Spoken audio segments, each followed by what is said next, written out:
And welcome to another episode of Nights at the Round Table. Tis your boy Manwell. I got in LA, Brandon Be Real. And What's joining up, us from St. Joe, Missouri, Mm-hmm. Brian Zahnd. We are so stoked to have you on. This is one of those Hail Marys, Brian. We're not going to lie. Because we're like, we've been doing this for 3 or 4 years. And obviously, like, our topic matter is they would call us a deconstruction podcast. But, you know, we at the initial, we just had these conversations around our house where we would just drink wine and have these endless conversations That's about. called a symposium. There you That's go. a symposium when you drink wine and have philosophical conversations. Is it really? Yes, that's what that means. Wow. So we were fancier than we If thought. there's no wine, it's not a symposium. I have been to symposiums and there's no wine. This is not a symposium. Then It's a conference. we were having symposiums at my house, and we started building from there. And this season, we started thinking, man, let's just try to get people that we really want to get on. So we've shot out, like, our assistant has shot out some messages trying to get people on. And so when we found out that you agreed to come on, so stoked, because genuinely, like, B turned me on to you. He's been a fan for a while, and he turned me on to you in the first book I read, like I was telling you before we got on, was the Postcards from Babylon. And it rocked me, man. So we're like ecstatic to have you on, and ecstatic for our community to get a hold of everything that's inside your mind. So thank you for coming on. My privilege. I'm happy to be here. I love it. B, awesome. Let's get into it. Awesome. I feel like I have to kind of give you some flower, give you your roses, Brian, because you've had such an impact on my life personally. And I shared earlier how one of my best friends, William Matthews, back in 2013 was like, hey, there's this guy I think you really need to listen to. And he's been very aware of kind of where I've been at in my faith journey. I came from a very charismatic space, was like, once I got revivalist and was speaking and traveling and all of that. And he started turning me on to your writing. And it was like a different voice. Like, it was like something just shook me. And first it was your book, Beauty Will Save the World. Very soon after that, it was all of your other books, A Farewell to Mars, Radical Forgiveness, and then come along in 2016, Water to Wine. I'm reading this story, and there's this point where you talk about how your faith had lost its magic. Mm-hmm. And that was like, it was like the Holy Spirit came and just shook me. And at that time, I was working at a mega church, and I was on staff there. And I'm looking at my desk at this reading, and I'm weeping because I feel like this is calling me to a faith that I don't have, that I used to have. And it kind of it started this like deconstruction journey for myself. And so your writings, your teachings, all of that has been super influential in my life. And I just want to thank you so much for all of that. And so having you on today is a huge honor, and that's an understatement, right? And so, I just want to say that's so very kind of you. Thank you. I'm sitting at my writing desk. It's also where I do these podcasts, but this is my writing desk, and you just inspire me to keep writing. I feel like I just need to write right now. Now it's actually touching some people. You are working on a new project. Can you share a little bit about what that's about? Yeah, well, I have finished a manuscript. It's all done. It's all done. It's called The Wood Between the Worlds, and it's a book on the cross. You see how that works? The wood between the worlds. Yes. And it's 20 chapters. The subtitle is, what is the subtitle? Because I don't give the subtitle. A poetic theology of the cross. That's what it is. And it's 20. One of the problems we have is when we want to make the cross mean one thing. Right. The cross means many, many things. And it's like looking through a kaleidoscope. And you see certain geometric designs and colors, but then you turn it a click, and there's another way that we see these colors and the geometric shapes. And so this is like a kaleidoscopic view of the cross that is somewhat, maybe I'm taking more of a poetic approach to it. So that book comes out in February. I don't know exact. I don't have a release date, but I know it's February. So it's a ways off. And the book I'm writing right now is it's really a memoir, and it's like Water to Wine, but bigger and covers much more time. And this is called With Music in My Ears. That sounds beautiful. Yeah. Outside, the light was shining on the river of tears. I watched it from the distance with the music in my ears. And so that's where that's coming from. Because I've gone through life. I'm a music. I mean, I guess most people say they love music. If someone says, I don't really like music, I probably wouldn't be friends with that person. But I'd be kind, but probably not want to hang out. So it's not a book about music. It's about my story, but the music has always been there. Yeah. See, in rap world, what you just did, we would say bars. That was bars right there. Yeah. It's interesting. So this idea of the cross, because it's just so happens I'm on chapter 2 of Postcards, and you were talking about the cross a lot in that chapter about how it was an idea of shame mainly back in the old world. So is it like, do you find like the cross being misused from the church? Because when I was listening to the chapter, I'm like, dang, this is a thing of shame. Like, at what point did it become something that we wanted to slap on every building and every shirt and every jewelry? Like, well, this is part of the story. This is how amazing it is. So, and this comes from Beauty Will Save the World that we mentioned a little bit earlier. But there was a point in my life when I thought, well, I see artistic depictions of Jesus Christ's crucifixion that are beautiful. I mean, they are artistically beautiful. Right. I mean, you put them in the Louvre, and they are beautiful. Mm-hmm. But I protested. I said, well, it wasn't like that. I mean, I promise you, the Romans weren't trying to create art. Right. Yeah. I mean, crucifixion was so horrible that you wouldn't even use the word in polite company. They were not trying to do art. They were trying to terrorize an occupied people. Just don't even think about rebelling, because this is what will happen to you. That's the message of crucifixion. So there was a time when I thought, well, I don't know if this is right. I mean, it was just part of maybe being Protestant. Sure. But then I realized, no, the fault is mine. If we had, say, a journalistic photograph of the events at Golgotha on Good Friday, circa AD 30 or whenever, we might look at it once, regret that we had, and never look at it again, because it would be horrifying. It would be repellent. It would be ugly. And yet then you have someone comes along and well, someone, it's been depicted millions and millions of times, right, in terms of beauty. Well, okay.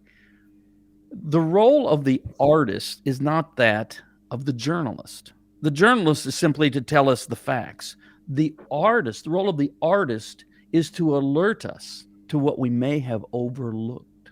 So for example, think of Van Gogh, and think of maybe, his most famous painting would be Starry Night. Most people would be familiar with that, with those swirls of stars and all that.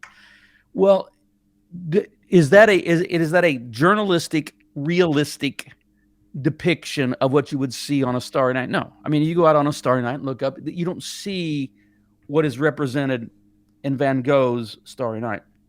But Van Gogh isn't trying to just a one-to-one depiction of what you would see. He's saying, wake up, pay attention. Right. There's wonder and majesty and beauty all around you. What you see on the canvas of Van Gogh's Starry Night is what you should feel in your soul when you are drawn into the wonder of a starry night. Well, what the artists depicting Christ crucified in terms of beauty are doing is they're saying, oh yeah, we know that this was a lynching, this was a murder, this was the greatest crime of all, this was ugly, this was horrific, but that is not all that was happening there. Because there is, Father, forgive them, for they know not what they do. There is, in fact, the beauty of love and mercy and saving grace present there. And so No, I think we've done the right thing in depicting the crucifixion in terms of beauty, as long as we don't forget, right, the also the accuracy, reality. right, The cross was not a Christian symbol until mid 4th century, which is to say, as long as crucifixion was still being employed. That was just a little bit too jarring. The sign of the cross comes late 1st century, and they sang about the cross and they spoke of the cross. They didn't depict it until crucifixion was no longer a practice within the Roman Empire. So I understand what you're saying, but no, well, I'm sitting right here. I've got my Orthodox cross icon. Of course, it tells the whole story of Jesus from his condemnation all the way to his resurrections down here. It's beautiful, right? This presides over my my writing. This, like I said, I'm at my writing desk, and every book I've written, I have a candle in front of this icon because I want the cross of Christ to preside over everything I write. But it's beautiful, right? But I think it's a good thing. I understand the ugliness of human sin, the ugliness of empire, the ugliness of a absolute commitment to power. All of that is present, in the act of crucifixion, but it's also divine love. It's Father, forgive them. It's Christ with his arms outstretched in proffered embrace, saying, Father, forgive them. And as long as we're on this subject, let me just say, and the response of the Father is, of course, Son. This is who we are. The Son, we're into theology. The Son never acts as an agent of change upon the Father. The Father is immutable. The Son reveals the Father. In other words, the cross is not where Jesus saves us from God, to put it very crudely. The cross is where Jesus reveals God as Savior. Amen. All right, so I won't. That's so good. I think you even write about it in Beauty Who Saved the World. What you were just saying kind of sparked that of, here we have in the first time in human history, instead of somebody taking the life of another, or having that bloodshed, he now lays down his own life, right? His own blood is shed. And so it shows us a whole new way to be human. But it's interesting of how that message of love, forgiveness, all of that, but also including nonviolence, right? Which is the message of Jesus and what he has shown in his life and his ways. Can you talk a little bit about that? Because I know we're obviously living in a time where Americans, very much so, they are committed and devoted to their guns and their Second Amendment. Lord have mercy. And we have Christians who, are trying to follow the way of Jesus. And so this whole thing of nonviolence and Second Amendment and American Christianity and all this thing could get very jumbled. Would love you to speak into that. I think the whole gun thing is America at its weirdest. Yeah. Or just about, anyway. It's the thing above all things that people outside of America find incomprehensible. I travel regularly and widely around the world, and that's the thing that Christians in other nations that would share much in common with the general evangelical milieu in the United States finds incomprehensible about America, and that is the devotion to guns. Now, before I say anything more, I don't have any problem. I'm not a hunter, but I'm not against it. I'm not a vegetarian, right? Right. And so I have nothing against hunting. But this thing about, we've reached the point where you need to carry an assault rifle into Walmart. What is this? What has happened to us? And I think it's the myth of redemptive violence, which is very central to the American myth. It's jumping the shark. It's become bizarre, where our legislatures seem incapable of passing any common sense legislation. And I was in New Zealand. I was just walking down the street, and I heard there were these two women behind me, and they were having a conversation, and overheard them. And one of them said, I'd like to visit America, but I'd probably get shot, chucked into a river, and never heard of again. I mean, this is kind of the view that the rest of the developed world has of us. Yeah. Wow. And as we connect it to Christians, I just don't. Well, here's something. First of all, the Second Amendment. I don't care what the Second Amendment. What's the Second Amendment? It's a revision to a Constitution, that's 250 plus years old. I mean, what is it? Who cares? Right. I mean, it's not sacred, and I'm not a constitutional scholar, but I think it has something to do with state militias, a well-regulated militia. I get, and so they need to keep their little musket that they can fire like every 10 minutes in the corner of their, log cabin. I think was the intent behind it. Yeah, that was the original intent. Poorly worded. They probably should have thought it through, but they never imagined that the kind of weaponry that we have today. First of all, they didn't imagine that. And secondly, that every Tom, Dick, and Harry could go anywhere they want with it. Okay, so you can tell where I'm coming from on this. And by the way, this does not represent, some people know part of my story and they know, a theological shift and all that. So my water to wine journey, we can talk about that if you like, but this does not belong to that. I have been going on about this since I was a teenager. I've just always thought America has been ridiculous in its devotion to the gun. Yeah. And again, I'm not for just completely disarming the entire populace. There's a role for firearms, but people just wanting to carry guns everywhere they go all the time, that's not healthy. That's not normal. That doesn't bespeak a healthy society. And why would Christians be that? Of course, they do that, that Jesus armed the disciples, on the night of his betrayal, which it tells you why, so that he would be numbered among the transgressors. Jesus has, it's sort of set up. And they have the swords, and then when they try to use them, Jesus, no, we're not going to use them. Put it away. Tertullian, the church father, said, when Christ disarmed Peter, he disarmed all Christians. Wow. We are not those that go through the world prioritizing self-defense. See, self-defense is sacred in the American psyche. It's not in Christian ethics. I mean, we're not seeking martyrdom, but we as Christians are supposed to be those that would rather lay down our life than take a life. I mean, I know that sounds almost offensive, and people are ready to fight me, and yet this is how the church talked for the first 300 years of its existence. It wasn't controversial. I mean, if you wanted to become a Christian prior to Constantine and you were in the Roman legions, you're in the army, you could. They would accept soldiers because, like in America today, the military in the Roman Empire was just pervasive.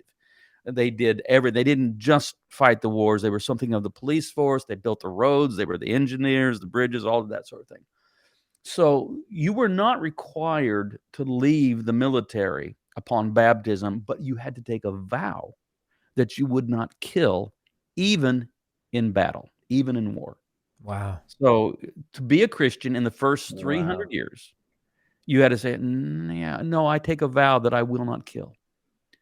So America has no respect for martyrdom. We don't know the stories of the martyrs. I mean, some Catholics do a little bit, but outside of the Catholic world, we don't know their stories. And we have made a fetish of the gun. We've turned it almost into a sacrament. Wow. And I see it in Christian churches. You see a church having some event, they're going to give away an AR-15. I'm probably getting in trouble here, but I think that just verges almost on the demonic. I mean, it just seems demonic to me. Yeah. It's definitely not like, I feel like I fell victim to that initially because there was something about righteous anger, right? If somebody did something to us that was just wrong, there was something in me that justified, oh, this is a righteous anger. This is like, we should get them back. So anytime America was like, oh, you hit us, we're going to hit you back.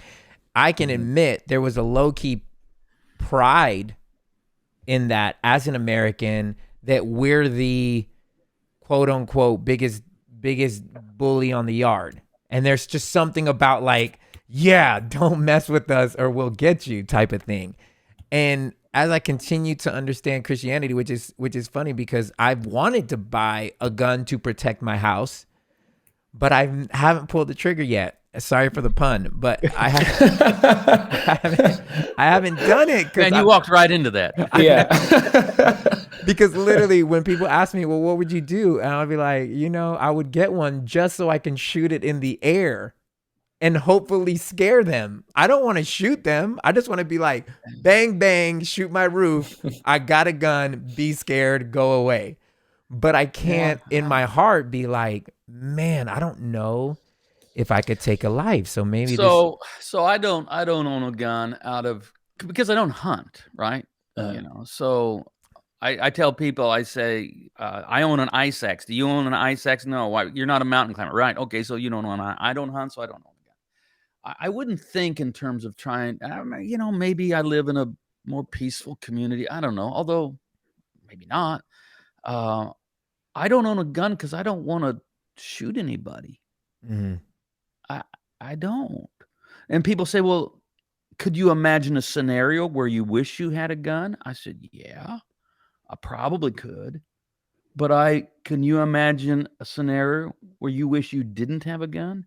And my imagined scenario is a whole lot more common than yours. I mean, all the statistics are there. A gun in the house makes you less safe. I mean, the statistics are there. Mm-hmm. You're not more safe. You're less safe. Okay, whatever. I don't want to have really any other cause other than I just want to help people see Jesus, be fascinated by Jesus, follow Jesus. So I'm not going to just harp on and on about something that people are so divided and opinionated about. So because I don't think I'm going to change anybody's mind probably at this point.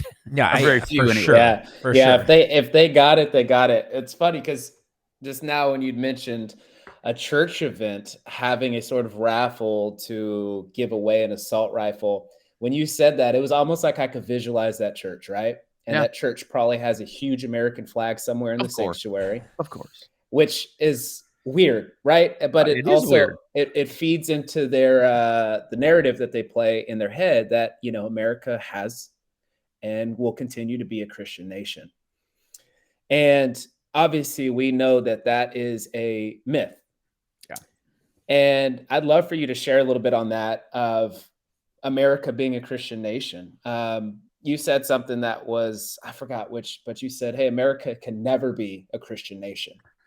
Well, no. Well, it was in the postcards, right? You were talking about that any people that's so connected with empire, that's not counter to the empire, is kind of like impossible to like live the way of Christ when we're so empire like we're so in bed with the empire. Yeah. So let's slow down here. Slow down. And because we're throwing around the word empire, and I want to unpack that a little bit. Okay. America is a behemoth. It is so big. It strides the world stage unlike any other nation. It is so big that America is not one thing. It is four things. It is a nation, a culture, an empire, and a religion. Okay, so let's back up here. Let's look at these. Of course, America is a nation, right? I mean, with its 50 states and borders and laws, yeah, we get that. And it is a culture because I travel the world and I never leave America. Yeah. The U2 song, Outside It's America.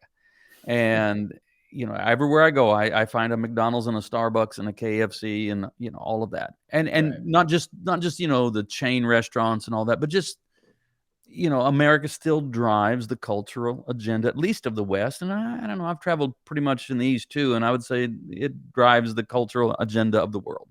Yeah. So America is two things to begin with. It's a nation and a culture. And as such, America is a mixed bag, but there is much that is admirable there is much that is worthy of celebration and emulation.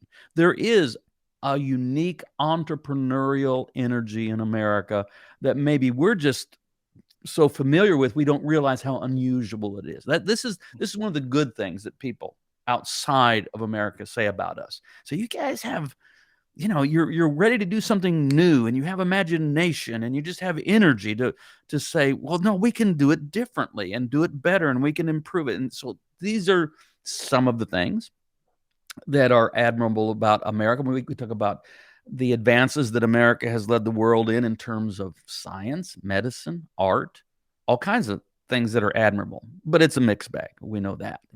But then we move to empire.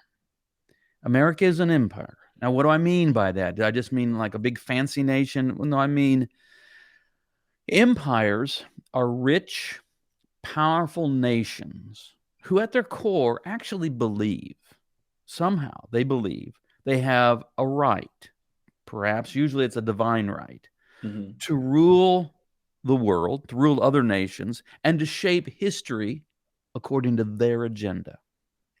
Now, as we read Scripture,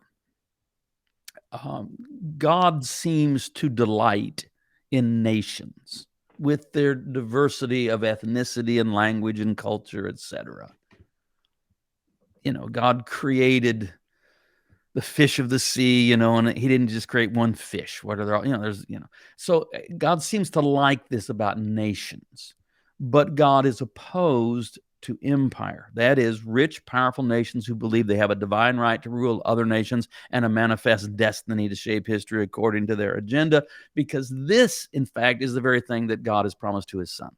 Jesus is the one who has a right to rule the nations, and Jesus is the one that has a right to shape history according to a divine agenda. And the Bible, unless we've learned how to screen it out, and we probably have, but the Bible maintains a critique of empire throughout the entire book. It's present in Genesis, is really clear in Exodus. It shows up in the Hebrew prophets. You see it, scattered throughout the New Testament. And the book of Revelation is ultimately a prophetic critique of empire. Because, and then that moves us into the fourth thing, and America is a religion. That's the one that some people may be offended by, but come on. It has all, can you really argue with it?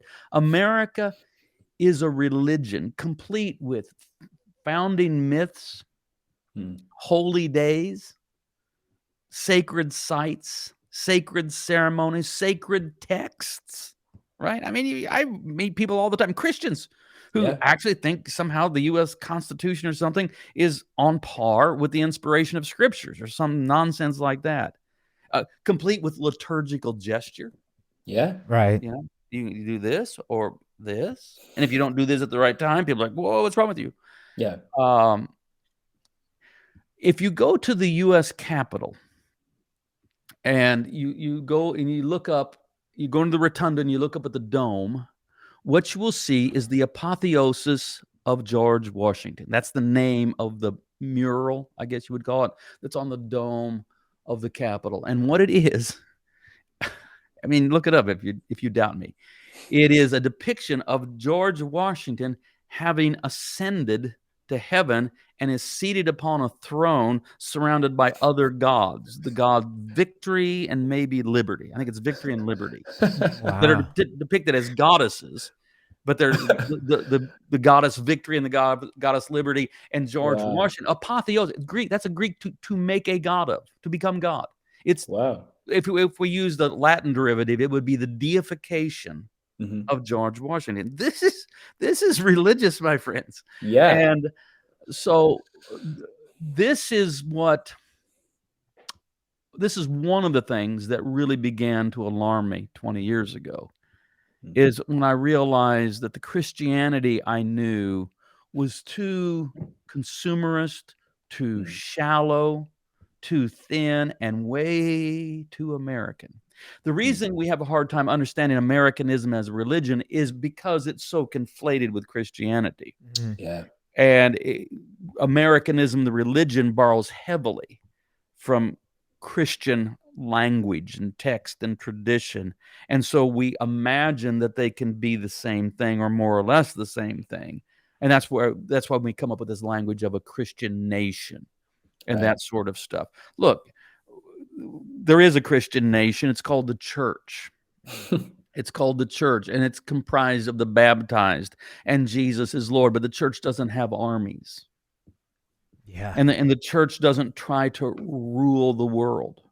The church confesses that Jesus Christ is Lord, and we live under his reign and rule.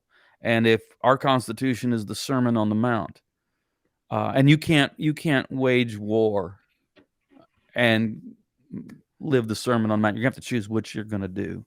Yeah, you can't do both. Christendom was the attempt to do both, and what happened was, in the early part of the 4th century, you end up with a Christian emperor. I mean, Constantine. His father was a pagan. His mother was apparently a very sincere Christian, Helena. I think she was a real believer.